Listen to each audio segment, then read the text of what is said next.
विस्तृत मुख्य बिंदु, की हाइलाइट्स और डिटेल्स। ऐतिहासिक मील का पत्थर और अब तक का स्कोर। भारत अपनी स्वतंत्रता के 80वें वर्ष में प्रवेश कर चुका है और आज ये दुनिया की सबसे बड़ी अर्थव्यवस्थाओं में मजबूती से खड़ा है। देश की जीडीपी वर्तमान में 4.18 ट्रिलियन अमेरिकी डॉलर के आंकड़े को पार कर चुकी है, जिससे भारत दुनिया की 5वीं सबसे बड़ी अर्थव्यवस्था बन गया है। आर्थिक सर्वेक्षण जैसी रिपोर्ट्स इस स्थिति को देश का गोल्डीलॉक्स मोमेंट मानती है, जो लंबी अवधि तक अनुकूल परिस्थितियां प्रदान करता है। युवा चैंपियन और डेमोग्राफिक डिविडेंड।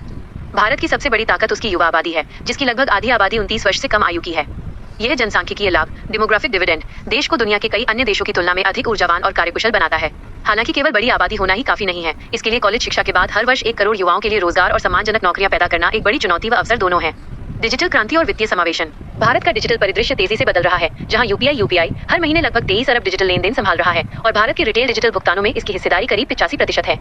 स्कैलैप्टिक एआई के एपैक प्रमुख जयदीप गुप्त के अनुसार इस विशाल डेटा को केवल भरोसे में बदलना जरूरी है, क्योंकि भारत की पंजीकृत एमएसएमई इकाइयों में से भी बहुत कम को औपचारिक ऋण की सुविधा मिल पाती है। भविष्य के लक्ष्य और 2047 का विजन। भारत ने वर्ष 2030 तक 7.3 ट्रिलियन अमेरिकी डॉलर की जीडीपी और 500 गीगावाट स्वच्छ ऊर्जा क्षमता हासिल करने का लक्ष्य रखा है। अंततः वर्ष 2047 तक देश को एक पूर्ण विकसित राष्ट्र बनाने का संकल्प लिया गया है, जिसके लिए बुनियादी ढांचे, एआई, डीप टेक, सेमीकंडक्टर और हरित ऊर्जा के क्षेत्रों में निरंतर और तीव्र गति से कार्य किया जा रहा है।